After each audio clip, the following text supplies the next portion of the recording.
Y estamos en contacto acá en realidad con la visita de Emanuel Ale, que es doctor en bioquímica, es investigador en la universidad y es docente de la Facultad de Agronomía. Bienvenido, Emma, un gusto. Bueno, muchas gracias por la invitación. Bueno, sí, no sé si te querés que te cuente un poco. Sí, contanos un poquito. Estás buscando alternativas naturales para un problema preocupante, porque a veces al ganado se le da medicamentos, se le da antibióticos para tratar de curar, y esto genera a veces, no solamente en los animales, en los humanos también, la resistencia antibiótica es un gran problema. Exactamente, en realidad, bueno, actualmente hay una tendencia a lo que se conoce como vigilancia epidemiológica, que es buscar primero en los entornos animales que están sometidos a estrés porque hay un gran hacinamiento, entonces es el primer lugar donde aparecen los brotes infecciosos. Y por eso siempre es como que se trabaja con una gran cantidad de antibióticos, y la idea actual, en realidad no de nosotros no estamos proponiendo algo novedoso, en realidad nos sumamos a acciones globales en donde la gente está buscando alternativas para prevenir la aparición de la resistencia. Por eso digo, en nuestra perspectiva, en realidad aportar un poco, más que nada inclinado al sector productivo, producción animal, porque grupos de investigación que trabajen en la búsqueda de extractos vegetales con actividad antimicrobiana hay muchos en Tucumán, y están trabajando. Nosotros de hecho tenemos contacto con muchos de ellos y trabajamos en conjunto muchas veces. Nuestra orientación más que nada está para el sector agropecuario, un poco por el entorno donde trabajamos nosotros en la Facultad de Agronomía, pero la idea siempre es tratar de prevenir la aparición de resistencia o contribuir, digamos, con conocimiento para reducir, aunque sea en parte, el uso de grandes cantidades de antimicrobianos o productos comerciales de síntesis que se usan tradicionalmente. Bueno, contanos, ¿a partir de qué plantas estás trabajando? ¿Son plantas nativas? ¿Se encuentran en Tucumán o en el norte argentino? ¿Y están trabajando con extractos de esas plantas? Exacto. Bueno, por ahí te compartí un poco las investigaciones que tenemos nosotros. En realidad, en su momento, sí trabajamos con plantas que el común denominador que nosotros tenemos es buscar plantas sin interés comercial, porque la idea no es competir con otro tipo de industria, ni energética ni alimentaria, sino plantas que no tengan ningún tipo de interés. Entonces, nosotros nos focalizamos en esos arbustos. Y siempre la otra característica que buscamos es que sean plantas que sean invasoras, o sea, en general vos las vas a encontrar porque avanzan sobre espacios nativos y compiten, digamos, con la flora nativa. Nosotros partimos de la idea o la hipótesis de que los mecanismos que tienen esas plantas para poder avanzar en terrenos que no les son propios nos da a entender indirectamente que pueden tener propiedades que sean interesantes para aplicarlas con otras aplicaciones biológicas. Y en ese sentido sí hemos trabajado con plantas del género Heliotropium, que eran ricas en alcaloides, y actualmente estamos trabajando con la familia de las jarillas y falsas jarillas, que son todas de la región de Amaicha, de Colorado del Valle, de Tafí del Valle, que son zonas que se caracterizan porque tienen muchos compuestos bioactivos, justamente porque crecen en condiciones climáticas más expuestas a las radiaciones o condiciones mucho más estresantes que predisponen a esos organismos. ¿Estás contando que crecen en altura, en los valles? Calchaquí, exactamente. Los valles calchaquí son... La jarilla es una planta que sí es un poco más conocida. La otra tiene un nombre difícil. Heliotropium. Sí, es la familia Heliotropium. Hemos buscado varios, en realidad, y hemos comparado, de hecho, algunas plantas que crecían acá al nivel de capital con especies que crecían en la altura de Santa María, o también hemos estado en las estancias en Catamarca, y las diferencias, los metabolitos que tienen era notable, y está relacionado un poco con las condiciones de estrés que tienen los que están en estas condiciones, digamos, donde están menor exposición a la radiación o mayor humedad, al tener un menor contenido de productos o de compuestos potencialmente bioactivos, porque hay que hablar siempre del potencial, porque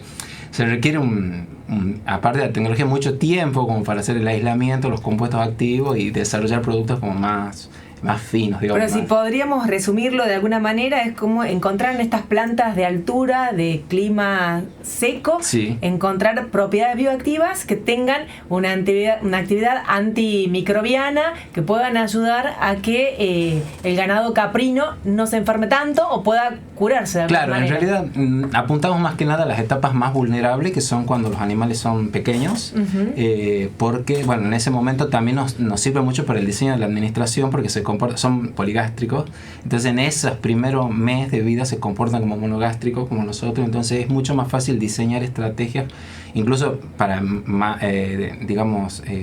incorporarlos en productos que vayan por vía oral, es mucho más sencillo todo el diseño. Entonces nosotros nos orientamos generalmente a esa etapa vulnerable donde los animales son más susceptibles a las enfermedades infecciosas, más que nada por el contacto con el espacio donde están. A veces por ahí las condiciones higiénico-sanitarias no son las mejores, o por el hacinamiento mismo, son una población mucho más vulnerable. ¿Y qué enfermedades tienen en general en el ganado caprino? ¿Es más enfermedades gástricas? No, diarrea infecciosa. Nosotros nos orientamos más que nada a las enfermedades infecciosas, o sea, que son ocasionadas por un agente etiológico externo, más que enfermedades... ¿Alguna bacteria o virus? Exactamente, principalmente Escherichia coli. Muchas de las bacterias que ocasionan estos desbalances en estos sistemas productivos o intensivos son parte de la flora normal, pero ante estas situaciones estresantes esos animales se encuentran más vulnerables, con la defensa mucho más disminuida. Entonces en ese momento es la oportunidad, digamos, de estos microorganismos de generar un desbalance en lo que se conoce como eubiosis, que es como el equilibrio de las bacterias. Y Emma, cuando decía ganado caprino, digamos, uno dice cabras en Tucumán, ¿en qué parte son pequeños productores? ¿Por qué elegiste cabras? Sí, bueno, nosotros tratamos de buscar un nicho donde no se trabaje tanto, o sea, queremos generar un conocimiento real, un impacto con los pequeños productores. Actualmente en la cuenca sureste, en la zona de Leales, Granero, y después también en Trapia, Trancas, y en los Valles Calchaquí, Tafí del Valle, Trancas, hay productores de caprinos. Y bueno, ahí también se consumen mucho los derivados, digamos, de no solamente la carne, sino los derivados. Emanuel, por lo que estás contando, y teniendo en cuenta tu profesión de base, me imagino que deben trabajar en colaboración con diferentes gente de otras disciplinas también. Sí, por supuesto. O sea, nosotros, la verdad que yo tengo que decir que nosotros no podemos hacer nada si no estamos conectados con otras personas. Yo, puntualmente, que soy como adoptado, digamos, en la Facultad de Agronomía, hemos tenido contacto con mucha gente, sobre todo en la parte de las fases, los ensayos con los patógenos, con las bacterias que necesitamos nosotros para evaluar la actividad biológica.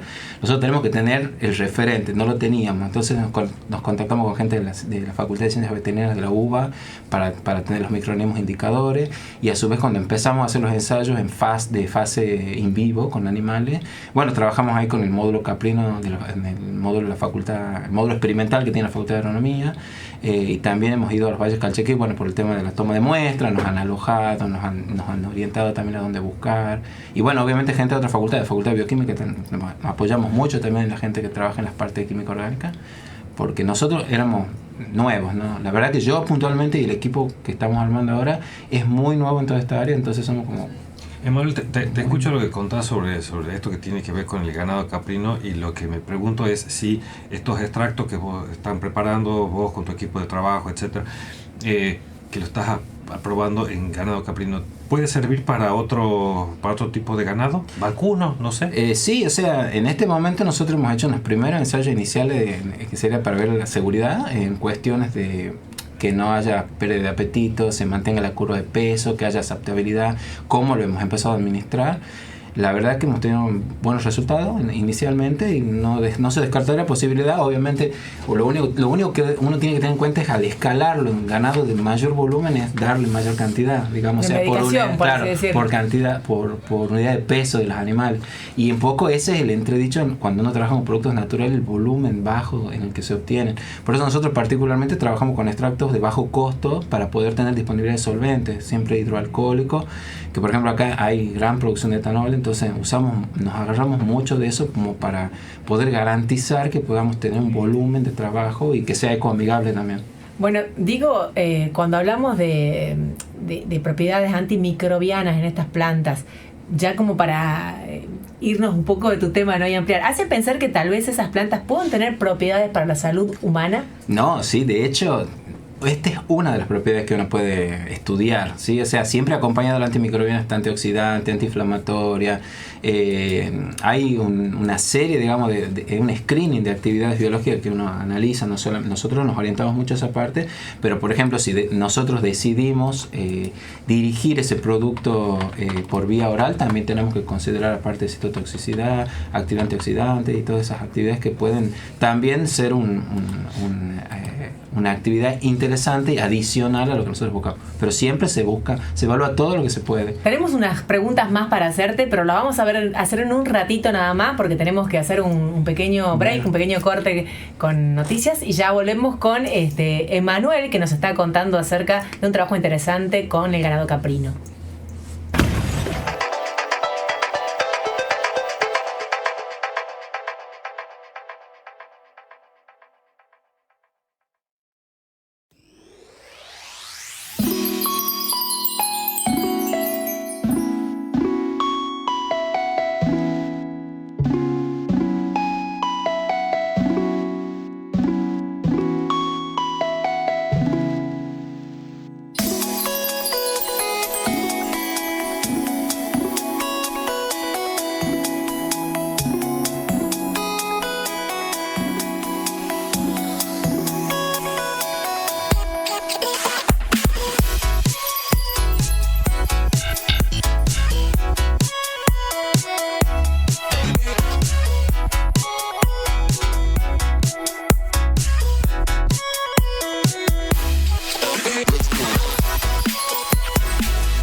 En Metaciencia, en la UNT, con Emanuel Ale, que es investigador en la Facultad de Agronomía, también está en Bioquímica, y justamente trabaja con, como contábamos recién, extractos de plantas nativas que pueden tener un potencial antimicrobiano para el ganado caprino. Y esto tiene importancia del sector productivo, también económico. Claro, o sea, siempre que uno pueda desarrollar una alternativa que acompañe a la reducción de los costos de estos productos, de estas moléculas comerciales, o en realidad nuestra línea también más que nada la parte preventiva. Si uno puede prevenir la aparición de esos brotes infecciosos, indirectamente está reduciendo los costos productivos, digamos, al no tener que requerir tanta cantidad de antimicrobianos comerciales. Esto es interesante porque hablábamos de pequeños productores, sobre todo, ¿no? Gente que por ahí subsiste únicamente con el ganado caprino. Entonces, darle soluciones a un sector que por ahí capaz que no tiene el dinero enorme para hacer grandes inversiones en otros productos más químicos. Claro, más que nada. Bueno, nosotros también nos orientamos mucho a esa parte porque queremos, uno siempre cuando empieza con la ciencia siempre soñás en grande, pero acá en realidad nosotros también queremos hacer nuestro aporte del sector productivo pequeño, que es el que nos rodea. Estamos convencidos que yendo por este camino quizás podemos encontrar una solución, o uno puede dar un pequeño protocolo a un productor y decir, hacer esto con esta planta, que muchas veces viene del conocimiento ya tradicional. ¿No? Nosotros no estamos inventando nada. De hecho, hay una rama de la ciencia que está basada exclusivamente en el estudio etnobotánico tradicional para seleccionar cuáles son las plantas. Y nosotros más o menos en este sentido es como que decimos, bueno, mira, esta vos ya la conocías, si haces estos pequeños pasos te puedes tener algo interesante que te puede ayudar. No te lo va a solucionar, pero te puede ayudar a prevenir la aparición de esa condición, digamos. Emanuel, ¿y qué situación se les da o crees se les da o se les puede dar a futuro respecto a la parte legislativa, legislación, a la aplicación comercial de eso? ¿Se puede o hay algún tipo de impedimento legal para aplicar ese tipo de compuestos? Y mira, actualmente la medicina herbolaria se está usando en muchos países y se está volviendo mucho al uso de ese tipo de productos. Como es una mezcla de compuestos y muchas veces si las concentraciones de los metabolitos activos no son demasiado altas, no ha habido muchos problemas, sobre todo si no genera efectos adversos, digamos, en el uso de ese tipo de productos. O por supuesto que cada producto es distinto y los tipos de moléculas, los tipos de principios activos son diferentes, pero digamos, actualmente hay una tendencia a regresar, digamos, a la química verde, así que por supuesto que las regulaciones siempre están, pero las tendencias actuales están volviendo a orientar, digamos, a la medicina herbolaria. Te quiero preguntar por un proyecto que seleccionado, un proyecto tuyo de investigación seleccionado en una convocatoria reciente de la Universidad Nacional de Tucumán, el cual es un orgullo para la Facultad de Agronomía y la Facultad de Bioquímica se mete así, porque como sos también docente de la Facultad de Agronomía, de la Facultad de Bioquímica, digamos, también sacamos chapa de ese lado. Quiero leerlo al título del proyecto para que nos conten un poco de qué se trata. Tiene un título que para los que no están en el tema puede sonar como complicado, pero bueno, va a contar de qué se trata. Digitalización y análisis asistidos de extractos de plantas nativas con actividad antimicrobiana frente a patógenos agrícolas y pecuarios. ¿Nos puedes contar de qué se trata? Sí. Bueno, todo tiene que ver con todo. Acá es como la estrategia que nosotros tenemos, que yo les comentaba, que es de ir por extractos que se puedan hacer asequibles. Las decisiones que uno tiene que tomar para encontrar esos extractos está relacionado con todo lo que es un sondeo previo que uno tiene que hacer trabajando con distintos solventes orgánicos para encontrar fracciones dentro de esos extractos que puedan tener actividad. Lo que nosotros proponemos con ese modelo, utilizando inteligencia artificial, vamos a alimentarlo en base a todas las bases de datos que nosotros ya tenemos de nuestro laboratorio, más actividad experimental que hagamos durante este periodo que dura el proyecto, para crear un dashboard, o sea, una base de datos predictiva que permita orientar al trabajo futuro con plantas. Por ejemplo, hay una planta nativa que nosotros tenemos conocimiento que puede tener potencial, entonces en base a las distintas posibilidades de polaridades de extractos, por ejemplo, ¿cuál sería el mejor para encontrar esta actividad frente a tal tipo de microorganismo? Entonces es como para reducir en la etapa inicial de trabajo, cuando uno tiene que hacer el screen, la búsqueda inicial, a algo más certero. Es decir, esta planta pertenece a esta familia, en base a lo que nosotros tenemos en nuestro algoritmo, posiblemente funcione bien un extracto de polaridad alta o media o baja, y directamente probar que en esas condiciones, donde la probabilidad de encontrar éxito en la actividad biológica sea más alta, y no tener que hacer todo un estudio completo. Y decime, ¿y esa misma estrategia ya se ha aplicado en otros proyectos de otra gente, en temas, digamos, se haya aplicado la misma estrategia? He visto en Brasil grupos que están trabajando también ellos tienen una riqueza vegetal muy grande, y también estaban empezando a hacer alimentación de bases de datos y diseño. Nosotros hemos estado en un congreso también de química orgánica en Mar del Plata el año pasado, y ya se están diseñando muchos modelos de inteligencia artificial para la búsqueda de bases de bibliografía y poder hacer más rápido el entrecruzamiento especie-propiedad.